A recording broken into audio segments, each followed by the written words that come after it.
walking side by side.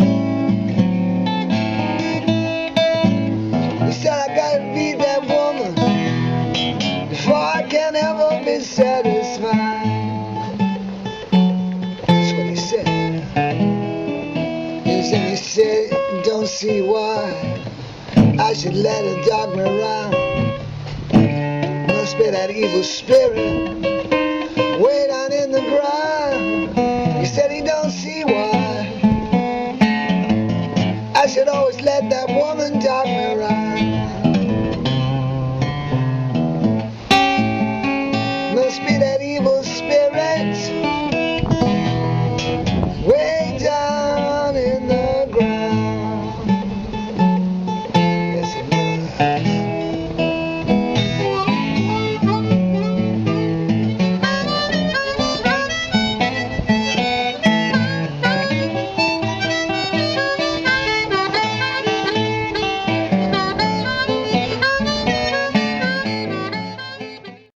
That was me some years ago playing with Ken Mail.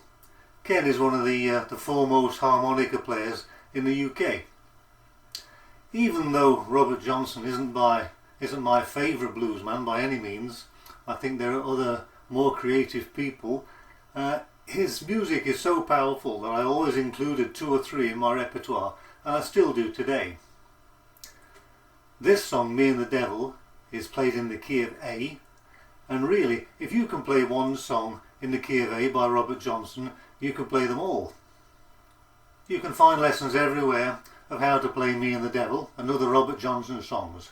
But how do you provide that special ingredient? How do you make this stuff really come alive? That's what we're going to take a look at today, and later on we'll have a look at some tablature in detail. This next clip is of a video sent to me by a student after he learnt Love in Vain from one of my lessons. He's developing this special ingredient, that special something that you don't get from the tablature. Take a look. I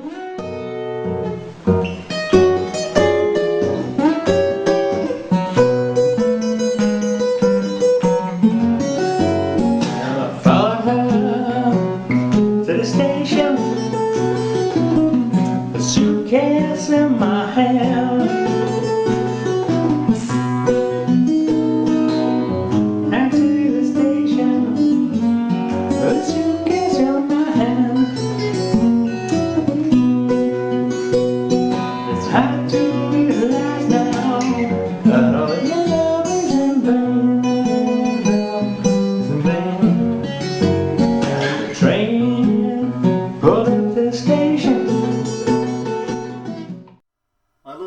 Where he turns around before he starts to check the door.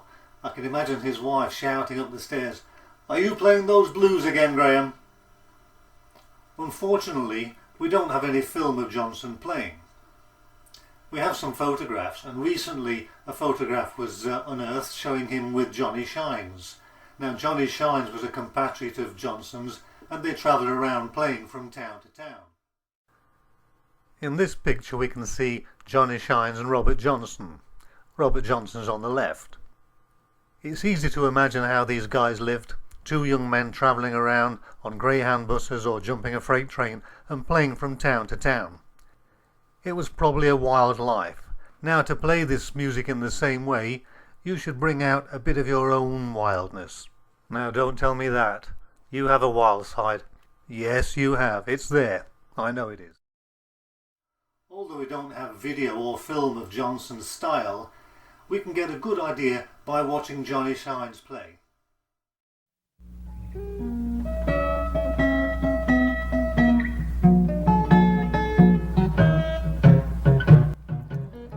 In this clip, Johnny Shines is playing Sweet Home Chicago in the key of E.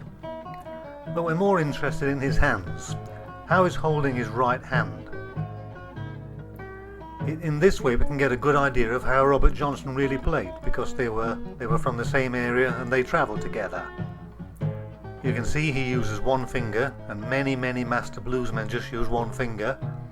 If you use 2 fingers, it tends to pull you away from the original authentic style, so it's worth thinking about.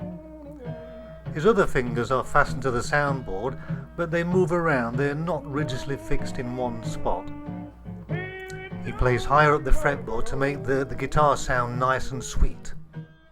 This is a powerful technique used by many bluesmen, just using the one finger. Sometimes it has to move rather quickly, but if you use two fingers instead, you tend to lose that authentic feel, that authentic sound that we're looking for in our blues music. For the purposes of this video, you'll see I have my cap on the first fret, which is a habit of mine, but the guitar is tuned down to normal standard tuning. So when we look at the tablature, you can basically ignore it. Let's take a look at the introduction to Me and the Devil Blues. For the start of the introduction, we're going to run down from a D7 shape right up on the 9th fret. Now normally this might be tabbed in this way. Down to the 8th, down to the 7th before we move down to the long A shape. What I do is I take the D7 shape, but I start it right down where it should be on the 2nd fret, and then I slide it up to the 9th. It sounds like this.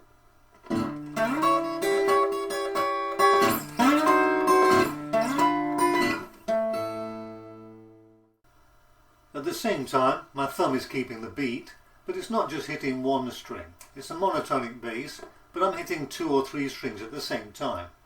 And immediately after I strike, I'm damping with the hand, with the palm of my hand. You have to use some control or it sounds a bit of a mess, or it can do. Take a look at my hand in close-up. Notice how I keep my palm very close to the strings, just in front of the bridge there. So when I strum, I just drop the palm onto the strings.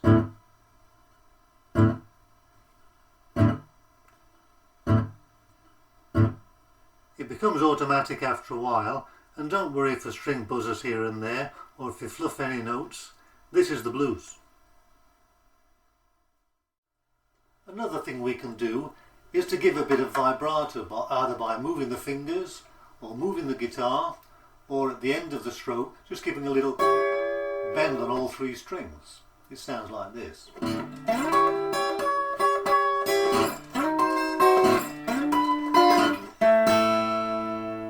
It's quite a subtle sound, but it does tend to make it more alive. Have a go yourself.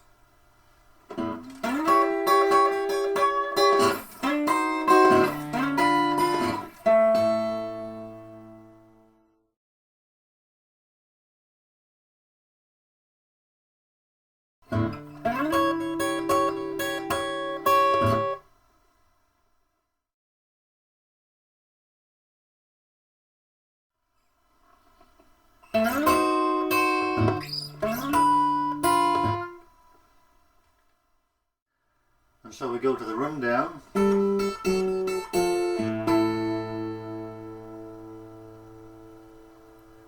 And here's the tablature.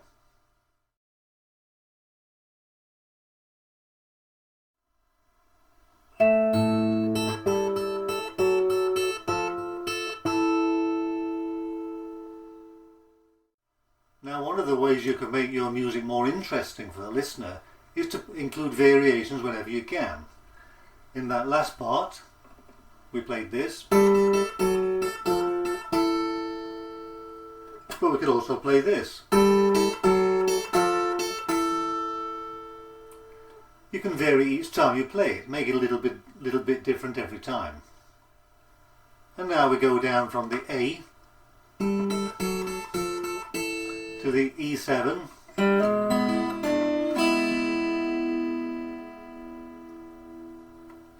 And here's the tablature.